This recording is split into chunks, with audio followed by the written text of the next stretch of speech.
and welcome to DM But Commerce Institute, a place for all the rankers. We have already taken Unusual Voices Part 1, लेकिन अभी भी कुछ ऐसे voice है कि जो आपको अच्छे से देखने बड़े ज़रूरी है. तो चलिए आज बिल्कुल देर किए बिना शुरुआत करते हैं अनयूजुअल वॉइसेस के पार्ट 2 के साथ. अब देखिए इस लेक्चर में या इस वीडियो में what we are gonna take. तो इस वीडियो या इस लेक्चर में we are gonna take the voice of going to.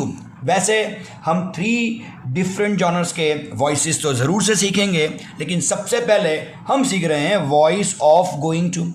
अब समटाइम्स व्हाट हैपेंस कि जब भी हम सेंटेंस देखते हैं तो सेंटेंस में हमें क्या मिल जाता है, तो सेंटेंस में कहीं पर भी हमको to be form plus going to हमें देखने को मिल सकता है. यानी कि एमिज़र और was were plus going to जैसी चाबी हमें एक्टिव वॉइस में कहीं पर भी दिख सकती है. अब ऐसा मान लो, ऐसा समझ लो कि अगर आपको एम इज़ आर या was were plus going to वाली जो भी चाबी है वो आपको कहाँ पे दिख रही हो भाई, एक्टिव वॉइस में अगर दिख रही हो. तो अगर आपको किसी भी एक्टिव वॉइस में एमिज़र या was were plus going to वाली चाबी अगर कहीं पर भी एक्टिव में दिखती है, तो सबसे पहली चीज़, ये चीज़ आप कभी भी मत भूलिए, whenever you are doing voice आपको इस चीज़ का ध्यान और ज्ञान दोनों रखना ही है. सबसे पहले तो जैसे ही सेंटेंस आपके हाथ में आता है and whenever you wish to convert an active voice into a passive voice, सबसे पहले सेंटेंस में से क्या ढूंढेंगे भाई, हम सबसे पहले सेंटेंस में से ऑब्जेक्ट को ही ढूंढेंगे. तो हमें और कुछ नहीं करना है, सेंटेंस में से ऑब्जेक्ट को ढूंढना है और जो कोई भी अपना ऑब्जेक्ट हो उसे लेके कहाँ पे आना है, सेंटेंस के शुरुआत में लेके आना है. तो सबसे पहली चीज़ कि जो कोई भी सेंटेंस में अपना ऑब्जेक्ट होगा उसे हम कहाँ पे लेके आएंगे भाई, सेंटेंस के शुरुआत में लेके आएंगे. सेकेंडरी थिंग इज दिस, जैसे ही सेंटेंस में ऑब्जेक्ट आ जाता है, according to object, I repeat my words, according to object, यानी ऑब्जेक्ट के अनुसार हमें क्या लेना है, या तो एम ले लेना है, या तो इज ले लेना है, या तो आर लेना है, या तो वॉज लेना है, या तो हमें WERE वर का इस्तेमाल कर देना है. बट लेकिन एक चीज़ समझिए, ये पैसिव की चाबी अभी हम लोग सीख रहे हैं. नीचे जितने भी सेंटेंस है वो सारे के सारे एक्टिव है. अगर एक्टिव की अगर हम बात करें तो एक्टिव वॉइस में जो कोई भी हमें ये एमिज़र या वॉज वर दिए गए हैं, those are according to the subject. Okay, वो सारे के सारे सब्जेक्ट के अनुसार है. तो इतना हमेशा ही याद रखिएगा कि एक्टिव वॉइस में आपको जो कोई भी एमिज़र या वॉज वर दिख रहे हैं, those are according to subject, वो सारे के सारे सब्जेक्ट अनुसार हमें दिए गए हैं. लेकिन पैसिव वॉइस में हम जो कोई भी एमिज़र या वॉज वर डालेंगे वो किसके अकॉर्डिंग रहेगा, वो अकॉर्डिंग रहेगा ऑब्जेक्ट के. तो सबसे पहले आएगा ऑब्जेक्ट, ऑब्जेक्ट के बाद हम क्या लेंगे, एमिज़र या was were according to object. Okay, चलिए एमिज़र और वॉज वर आ जाए, उसके बाद एक वर्ड को आपको बिल्कुल आगे पीछे करने की जरूरत नहीं है, and that word is going to. तो obviously you are suppose to write down going to over here. So object, object के बाद आ जाएगा एमिज़र या वॉज वर, उसके बाद हम क्या लेंगे, गोइंग टू. इस वर्ड को बिल्कुल आगे पीछे नहीं करना है, एक्टिव में जहां पे है पैसिव में भी उसको वहां पे ही हमें डालना है. तो सबसे पहले ऑब्जेक्ट, ऑब्जेक्ट के बाद ऑब्जेक्ट के अनुसार अकॉर्डिंग टू द ऑब्जेक्ट, एमिज़र और वॉज वर, एमिज़र और वॉज वर के बाद हम क्या लेंगे बेटा, गोइंग टू का इस्तेमाल करेंगे. अब देखो गोइंग टू हमने ले ही लिया है, तो यहाँ क्या है भी, इसके एंड में TO2. अब इसके एंड में आपको TO2 क्लियरली दिख रहा है, तो TO2 के बाद हमें क्या ले लेना है बेटा, BEB वर्ड का इस्तेमाल करना है. पहली बार ऐसा कुछ आप देख रहे हो कि सेंटेंस में एमिज़र और वॉज वर जैसे टू बी फॉर्म्स भी है, उसके अलावा आगे जाके सेंटेंस में BEB भी है. ज़्यादातर आपने BEB का इस्तेमाल मॉडल ऑक्सिलरीज के सेंटेंसेस में ही ज़्यादा देखा हुआ है, यानी shall, will, can, could, may, might, must, should, would. अगर ऐसे सेंटेंसेस को आप पैसिव में कन्वर्ट करना चाहते हैं तो आप बी का इस्तेमाल करते हैं. लेकिन यहाँ नहीं, ऐसा नहीं है. जब भी गोइंग टू वाला सेंटेंस हो उसमें भी अगर सेंटेंस को आपको पॉजिटिव में कन्वर्ट करना हो तो you are suppose to use be in to the sentence. So going to के बाद कौन सा वाला वर्ड आएगा, BEB आएगा ही आएगा. अब जैसे ही BEB लेंगे हमें सेंटेंस में क्या ले लेना है बेटा, V3 ले लेना है. Okay, obviously V3. अब एक्टिव की बात करें तो गोइंग टू के बाद में जो भी वर्ड हमको दिया है वो वर्ब है, verb in a pure form, यानी कि V1 होगा. उस V1 को हमें कन्वर्ट किस में करना है, V3 में कन्वर्ट करना है. बड़ा आसान है. ओके, ऐसा आपको लगता है, बाकी V1, V2, V3 बार बार आपको रीड करना ही चाहिए. कोई भी वर्ब आके आपको परेशान कर सकता है। ओके, तो आगे अपना V3 के बाद हम क्या लेंगे, तो V3 के बाद दैट यूजुअल थिंग। ओके, आगे अपना बाय, और बाय के बाद हम हमेशा ही क्या लेते हैं बेटा, तो बाय के बाद हम हमेशा लेते हैं सब्जेक्ट टू ऑब्जेक्ट। ओके, यानी अपना जो कोई भी ये सब्जेक्ट है, जो कोई भी अपना ये सब्जेक्ट है, उसको हम ऑब्जेक्ट में कन्वर्ट करेंगे। लास्ट में फुल स्टॉप तो बनता है। So simple is this. Okay, तो जरा गौर से जरा देखिएगा कि these are the voices of going to. यहां तो मैंने केवल पॉजिटिव चाबी की ही बात की है, इसमें नेगेटिव भी आ सकता है, इसमें ऑब्वियसली इंट्रोगेशन भी आ सकता है। अगर नेगेटिव होता तो नॉट के बाद गोइंग टू डालते हैं। ओके, कोई ज्यादा दिक्कत होती नहीं नॉट में। ओके, लेकिन अगर सेंटेंस इंट्रोगेशन होता तो सबसे पहले हम अकॉर्डिंग टू ऑब्जेक्ट सबसे पहले क्या लेते हैं, एम इज आर या वॉज वर लेते, उसके बाद में ऑब्जेक्ट ले लेते। ओके, बाकी वाला सेंटेंस तो वैसे का वैसा ही रहता। ओके, तो I would recommend you to try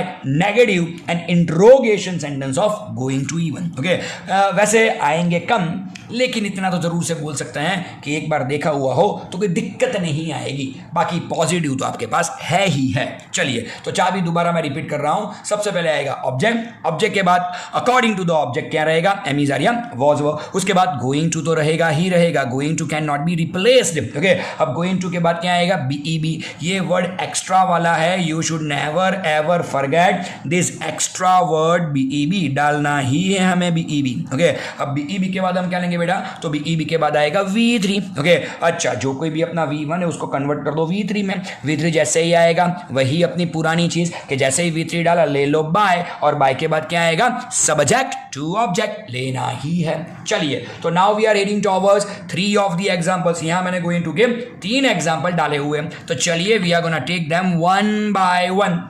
सबसे पहले वाले की ओर आगे बढ़ते हैं। अब सबसे पहले वाला देखो बेटा, I am going to give an answer. क्या बात है boss. Okay, I am going to give an answer, और यह बात सही भी है क्योंकि इसका आंसर मैं ही देने वाला हूं। Okay, so I am going to give an answer. अब देखो, I am going to give an answer, सबसे पहली चीज जैसे ही सेंटेंस अपने हाथ में आएगा सबसे पहले क्या ढूंढेंगे, ऑब्जेक्ट। उठा के कहां पे लाना है, सेंटेंस की शुरुआत में ही तो लाना है। तो सबसे पहले सेंटेंस की शुरुआत में ऑब्जेक्ट। ऑब्जेक्ट कौन सा बेटा, अपने यहाँ पे एन आंसर। अब तो ये आसानी से आपको आता होगा, तो सबसे पहले लेंगे an answer.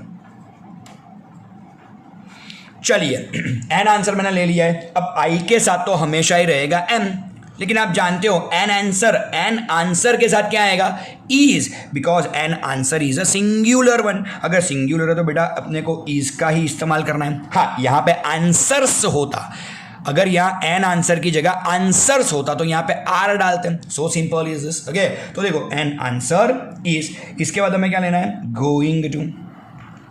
Right, going to को बिल्कुल आगे पीछे नहीं करना है, तो an answer is going to.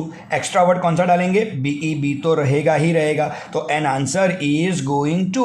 Okay, be हमने डाल दिया। जैसे ही बी डालोगे V3 लेना पड़ेगा। गिव का V3 क्या होगा, काफी आसान, given. Okay, so an answer is going to be given. जैसे ही V3 आएगा क्या डालोगे भाई, बाय, और बाय के बाद सब्जेक्ट टू ऑब्जेक्ट, यानी आई का हम क्या करेंगे, मी, सब्जेक्ट टू ऑब्जेक्ट, यानी आई का हमने मी किया तो we are clearly converting a subject into an object. Okay, so an answer is going to be given by me. So simple is this. चलिए second sentence की ओर आगे बढ़ते हैं। We were going to meet the PM. Sentence क्या है बेटा, we were going to meet the PM. अब देखो, we were going to meet the PM, सबसे पहली चीज, as soon as the sentence arrives to you, find out the object from the sentence. object कौन सा है बेटा यहाँ पे, the PM। उठा के कहाँ पे लाओगे, सेंटेंस के शुरुआत में, तो सबसे पहले the PM जो अपना ऑब्जेक्ट है यहाँ पे। ओके, चलिए the PM ले लिया।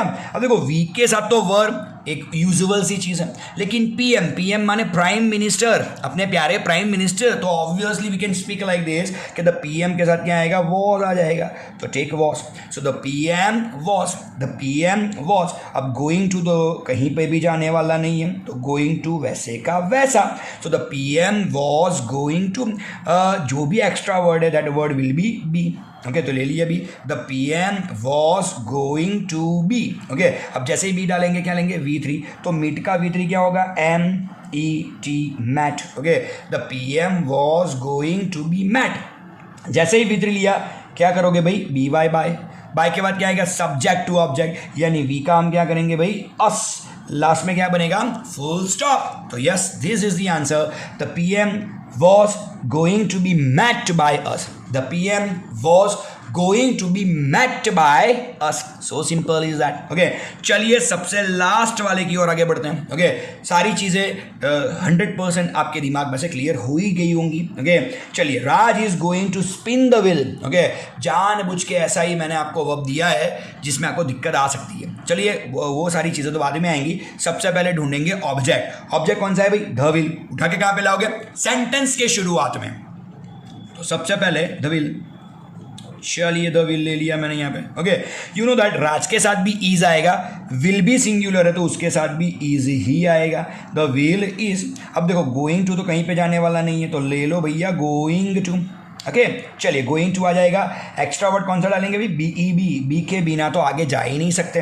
The wheel is going to be. अब कौन सा वाला वर्ड है बेटा, स्पिन. स्पिन जो कोई भी है उसका एब्सोल्युटली V3 क्या बनता है, स्पन. क्या बनता है बेटा, स्पन. तो ये छोटी छोटी चीज़ों का ध्यान रखो. कई बार V1 V2 V3 आप गलत लिखते हो. जब V1 V2 V3 गलत लिखोगे, मार्क कहाँ से मिलेंगे. तो देख लो, the wheel is going to be spun. अब देखो, V3 आ गया तो क्या लेंगे भाई, बी वाई बाय ले ही लेंगे. अब बाय के बाद क्या लोगे बेटा, सब्जेक्ट टू ऑब्जेक्ट. तो Raj will be like that. तो राज का तो राज ही रहेगा बाय के बाद. तो देख लो, the wheel is going to be spun by Raj. So that was all about voice of going to. तो चलिए, अब हम किसकी बात करेंगे, तो चलिए अब हम बात करेंगे वॉइस ऑफ TW2 TO2. अब देखो, अनयूजुअल वॉइसेस पार्ट 1 में आपने टू बी टू देखा था, जिसमें एमिज़र और वॉजवर के बाद सीधा ही TO2 हमको दिया गया था. लेकिन ये क्या है बेटा, तो ये है वॉइस ऑफ TW2 TO2. एक और चीज़ भी जान लो, अगर वॉइस ऑफ TW2 TO2 अगर आ गए आपको, तो I can give you a guarantee, enough to वाले सेंटेंस भी आपको आसानी से आ ही जाएंगे. वैसे मैंने एक भी एग्जांपल यहाँ इनफ टू का लिया नहीं है, लेकिन फिर भी I can give you a guarantee to that कि अगर वॉइस ऑफ TW2 TO2 अगर आपको आ गया ना, तो इनफ टू वाले सेंटेंस आप आसानी से बना पाओगे. क्यों, क्योंकि TW2 TO2 और enough to almost the same, दोनों के दोनों सेम टाइप के सेंटेंसेस रहते हैं. मीनिंग बिल्कुल सेम नहीं देते, लेकिन सेंटेंसेस दोनों के ऑलमोस्ट सेम रहते हैं, तो वॉइस भी सेम ही बनता है, ज़्यादा दिक्कत नहीं आती. चलिए, तो शुरुआत करते हैं वॉइस TW2 TO2 से. अब इतना गौर से आप समझ लो कि अगर आप वॉइस ऑफ TW2 TO2 कर रहे हो, तो आपको सेंटेंस में दिखेगा क्या, तो ऑब्वियसली आपको सेंटेंस में TW2 TO2 जरूर से दिखेगा. कहीं पे भी देख लो, TW2 TO2 दिखेगा ही दिखेगा. ओके, कुछ अलग तरीके से हो सकता है, लेकिन TW2 TO2 दिखेगा ही दिखेगा. That is a confirm kind of thing. Okay, चलिए, सबसे पहले क्या करेंगे, तो बेटा सबसे पहले एक चीज़ समझ लो कि सबसे पहले हमें देखो, ये जो चाबी मैं बना रहा हूँ वो चाबी तकरीबन राइट है, यानी कि 100 में से 90% एग्जाम्पल में ये बिल्कुल राइट है. ओके, तो ज़्यादा इसमें चाबी पे हम कॉन्सेंट्रेट ज़रूर से करेंगे. उसके अलावा जब अपने सेंटेंसेस भी आएंगे तो उस पर भी आपको ज़्यादा कॉन्सेंट्रेशन रखना पड़ेगा. ये डिफ़िकल्ट है ऐसा नहीं बोल रहा, ईजी ही है, लेकिन आप इसमें कहीं पे गलत फहमी में टिक सकते हो, ऐसा बोल सकता है. चलिए, अब देखो, सबसे पहले क्या करेंगे तो सबसे पहले जब तक TO2 नहीं आता ना, तब तक का सेंटेंस मैं वैसे का वैसा ही रखूँगा. अब सबसे पहले समझ लो, जब तक TO2 नहीं आता तब तक का सेंटेंस मैं वैसे का वैसा ही रखूँगा, कोई चेंज उसमें करने वाला नहीं हूँ मैं. चलो, नहीं करेंगे भाई. अब उसके बाद में क्या करेंगे, तो TO2 के बाद सीधा ही मैं सेंटेंस में क्या डाल दूँगा, BEB डाल दूँगा. तो सीधा ही मैंने सेंटेंस में डाल दिया BEB को. अब BEB के बाद मुझे क्या लेना है, तो BEB के बाद मुझे ऑब्वियसली V3 को लेना है. ओके, तो जो भी TO2 के बाद मुझे दिया होगा मेरा V1, उस V1 को मैं कन्वर्ट किस में करूंगा, V3 में कन्वर्ट करूंगा ना. तो TO2 के बाद B के बाद क्या आ जाएगा बेटा, V3 तो रहेगा ही रहेगा. अब देखो, ज़्यादातर सेंटेंसेस में, अब बेटा गौर से सुनो, ज़्यादातर सेंटेंसेस में क्या करना है, तो ज़्यादातर सेंटेंसेस में V3 के बाद अगर आप यहाँ पे फुल स्टॉप कर दोगे तो चलेगा.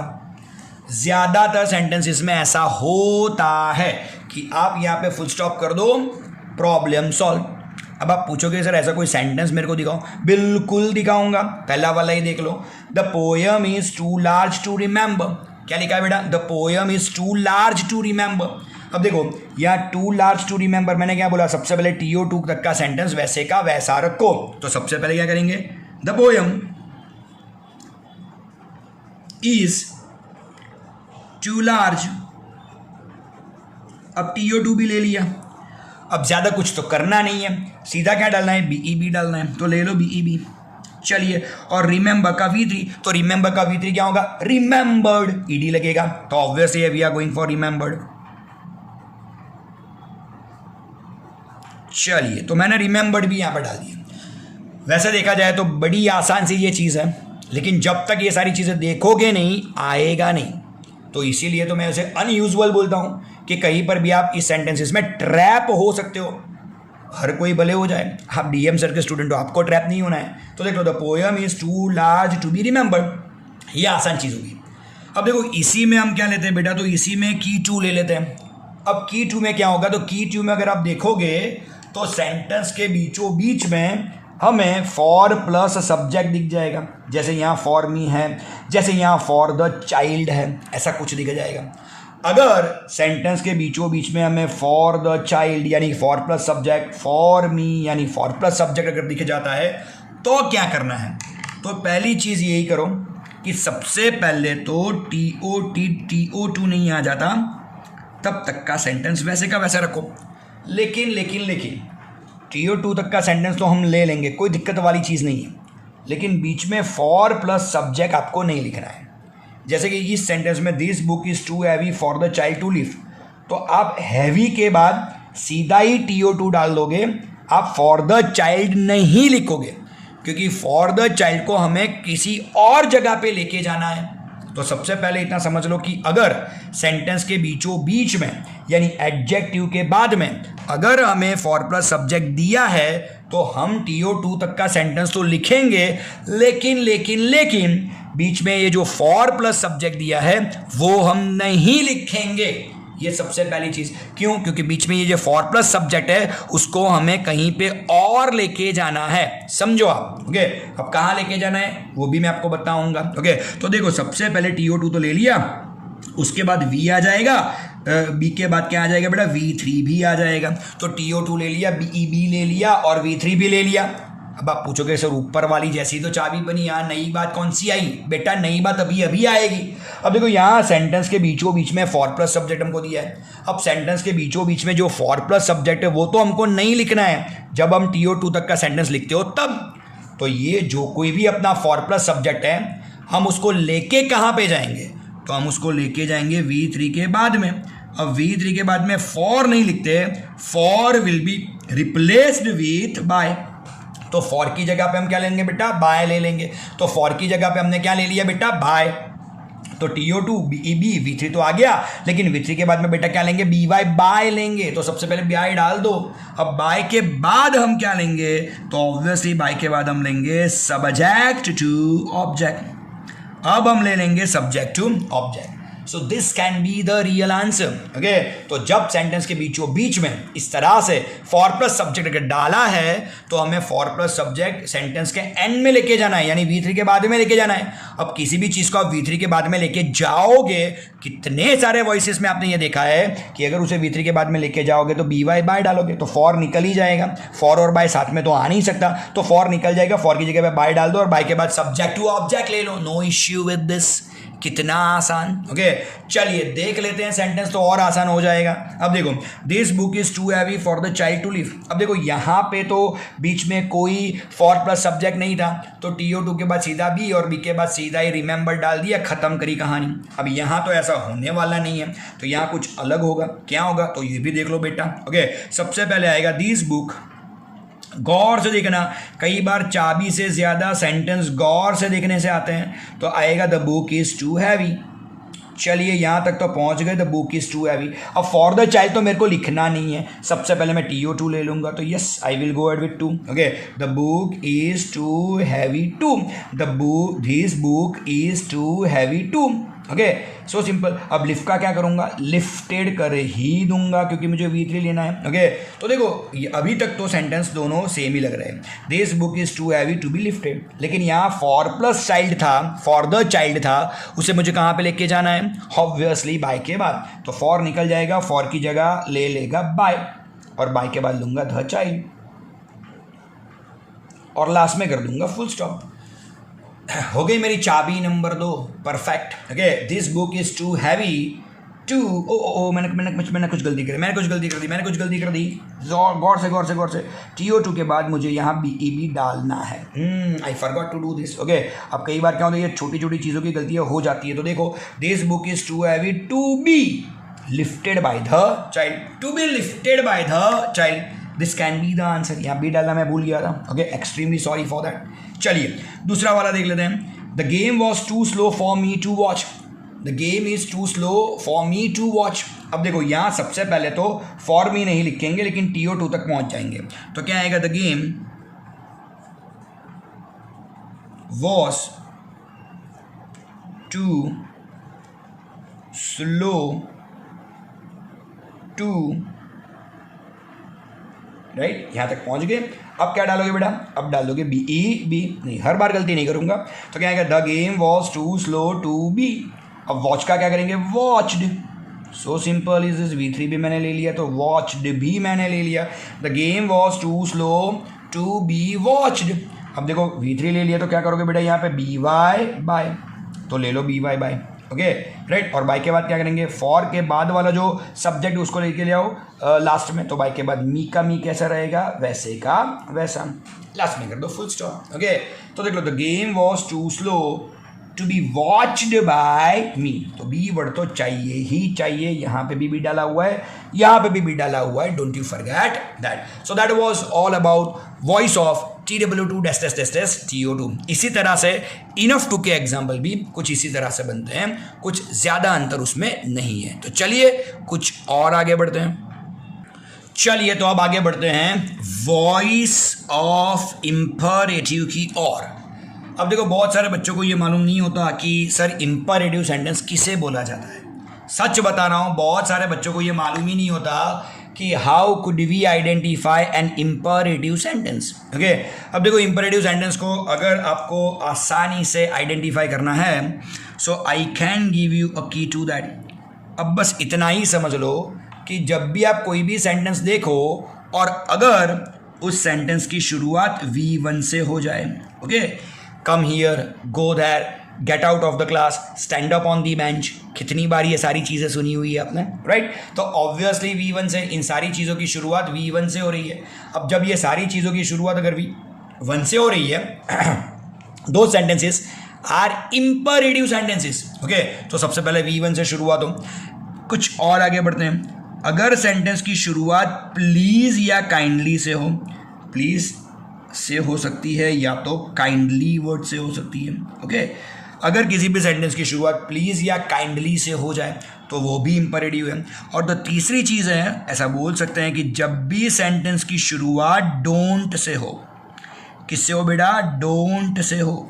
अगर सेंटेंस की शुरुआत डोंट से हो तो भी समझ जाओ ये सेंटेंस कौन सा वाला है भाई, इंपरेटिव वाला सेंटेंस है। सबसे पहली चीज़, अगर आपको ऐसा लगता है कि आपका सेंटेंस इंपरेटिव है and you wish to convert that sentence into a passive voice, how would you do that. सबसे पहले तो इतना समझ लो, जब भी कोई सेंटेंस इंपरेटिव हो, अब तो मैंने चाबी दे दी तो उसे ढूंढना काफ़ी आसान रहेगा कि जब भी किसी सेंटेंस की शुरुआत V1 से हो जाए, प्लीज़ या काइंडली से हो जाए या डोंट से हो जाए, this sentences are clearly imperative sentence. अगर अपना कोई भी सेंटेंस अगर इंपरेटिव हो, करना क्या है, सबसे पहली चीज़ सेंटेंस की शुरुआत में लेट डाल लो। सबसे पहली चीज़ लेट डाल दो। आप पूछोगे सर लेट सेंटेंस में है ही नहीं, भले ही ना हो, सबसे पहले डाल दो। ओके, अब देखो, सबसे पहले लेट हमने डाल दिया। अब दूसरी चीज़ तो हम अपने वाली ही करेंगे। लेट के बाद हम दूसरी स्थान पे ले लेंगे ऑब्जेक्ट को, क्योंकि जब भी एक्टिव इंटू पैसिव करते हो ऑब्जेक्ट आपको आगे लाना ही है। यहाँ सेंटेंस के शुरुआत में नहीं, क्योंकि सेंटेंस के शुरुआत में लेट है, तो लेट के बाद क्या आ जाएगा, ऑब्जेक्ट आ ही जाएगा। तो लेट आ गया, अपना ऑब्जेक्ट भी आ चुका है। ओके, अब देखो क्या करेंगे, ऑब्जेक्ट के बाद सीधा ही क्या डाल दोगे भाई, बी बी ले रहा है तो ले लो भाई बी बी। देखो आज के वीडियो में जितने भी सेंटेंसेस हमने देखे सभी में तकरीबन नहीं, सभी में ऑब्वियसली बी आया। Okay, so we convert all the sentence into a passive voice with the help of be only, तो ले लिया बी। और बी के बाद क्या रहेगा बेटा, V3 डाल दो, बी के बाद ले लो अपना V3। या बाय के बाद सब्जेक्ट टू ऑब्जेक्ट, ये सारी झंझट है ही नहीं तो उसको पालो भी मत, सीधा ही कर दो फुल स्टॉप। ओके, हो गई आपकी खत्म कहानी। तो ये हो जाएगा लेट के बाद ऑब्जेक्ट के बाद बी के बाद V3। अगर सेंटेंस नेगेटिव हो तो क्या करना है बेटा, अगर सेंटेंस नेगेटिव हो तो क्या करना है, पूरा वीडियो देखना पड़ेगा तभी जाके पता चलेगा। चलिए okay fine. Change the voice, बहुत सारे बच्चे मेरे को ये चीज़ पूछ चुके हैं, सर चेंज द वॉइस का वॉइस क्या होता है। अब चेंज द वॉइस ले लो, चेंज द डिग्री ले लो, हाँ चेंज द कॉम्प्लेक्स ले लो, समथिंग सबका भी सेम ही रहता है, कोई चेंज नहीं होता है। ओके, क्योंकि ये सारे के सारे इंपरेटिव सेंटेंस हैं। मैंने देखा कि चेंज सेंटेंस के शुरुआत में, अगर चेंज सेंटेंस के शुरुआत में इट शोज दैट कि मेरा सेंटेंस कैसा वाला है, मेरा सेंटेंस इंपरेटिव है। और इंपरेटिव है तो मैं तो एक चीज़ जानता ही हूँ कि मुझे सेंटेंस के शुरुआत में क्या डालना है, LET लेट डालना है, तो मैं सबसे पहले लेट डाल ही दूंगा। तो ले लो बेटा लेट, यहाँ पे तो ले लिया मैंने लेट के बाद चेंज द वॉइस, उसमें ऑब्जेक्ट है, क्या ऑब्जेक्ट है, द वॉइस। तो लेट के बाद क्या लोगे भाई, the voice, late the voice. चलो लेट आ गया, द वॉइस आ गया, कौन सा वाला वर्ड लेंगे, बी, यस, तो ले लो बेटा यहाँ पे आएगा बी। और चेंज का V3 क्या होगा, चेंज्ड, लास्ट में कर दो full stop, right. So let the voice be changed, बिल्कुल easy, let the voice be changed. इससे आसान कुछ हो सकता है क्या। चलो आगे चलते हैं बेटा। ओके, हेल्प द नीडी, क्या लिखा है बेटा, help the needy, so simple. सबसे पहले डाल लो लेट, अब यहाँ अपना ऑब्जेक्ट कौन सा है, द नीडी, तो ले लेंगे द नीडी। क्यों लेट डाला वो तो मालूम पड़ गया ना, सेंटेंस इंपरेटिव है, इंपरेटिव है वो कैसे मालूम पड़ा, शुरुआत हेल्प से, हेल्प क्या है अपना V1 से शुरुआत, इंपरेटिव सेंटेंस हुआ ना, तो लेट द नीडी। अब कौन सा वाला वर्ड डालोगे, BEB, ले लिया BEB, तो लेट द नीडी बी। और हेल्प का V3 क्या होगा भाई, हेल्प्ड कर लेंगे, लास्ट में फुल स्टॉप तो बनता है ऑब्वियसली, तो let the needy be helped, nothing else. Okay, अब देखो लास्ट वाला भी देख लेते हैं, जहाँ सेंटेंस की शुरुआत डोंट से हुई है। अब डोंट से शुरुआत है तो सेंटेंस वैसे नेगेटिव बना, और नेगेटिव सेंटेंस को अगर मुझे पैसिव में कन्वर्ट करना, इंपरेटिव भी है और नेगेटिव भी है और पैसिव में मुझे कन्वर्ट करना है, तो किस तरह से, सबसे पहले बेटा बोला ना इंपरेटिव हो तो सबसे पहले, इंपरेटिव है तो सबसे पहले क्या डालोगे, इंपरेटिव है तो सबसे पहले लेट तो डालोगे ही डालोगे। चलो थोड़ा ऊपर ले लेते हैं, तो सबसे पहले लेट तो डालोगे ही डालोगे, तो डाल दो लेट। अब ऑब्जेक्ट कहाँ पे जाएगा, कहीं पे नहीं, तो डोंट क्रिएट द कैओस, तो कैओस ले लेते हैं क्योंकि chaos is our object here.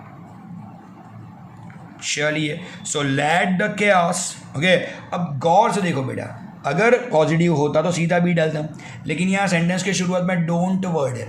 Don't माने मेरा सेंटेंस कैसा है, यहाँ कौन सा वाला वर्ड है बेटा, डोंट माने सेंटेंस नेगेटिव। और अगर सेंटेंस नेगेटिव हो तो पहले मैं कौन सा वाला वर्ड डालूंगा, नॉट के बाद क्या लूंगा, be, that you should never ever forget. Okay, तो अगर सेंटेंस नेगेटिव हो, अगर सेंटेंस की शुरुआत डोंट से हो तो पहले नॉट आएगा, नॉट के बाद बी आएगा, don't you forget that. Okay, और बी के बाद क्रिएट का V3 क्या होगा, क्रिएटेड। चलिए वो तो ले ही लेते हैं, लास्ट में फुल स्टॉप तो बनता है, तो let the chaos not be created, let the chaos not be created। So that was all about today's lecture। काफ़ी सारी चीज़ें हमने सीखी, लास्ट में वॉइस ऑफ इंपरेटिव भी हमने ले ही लिया। बस तो here DM3 signing off, thank you, bye.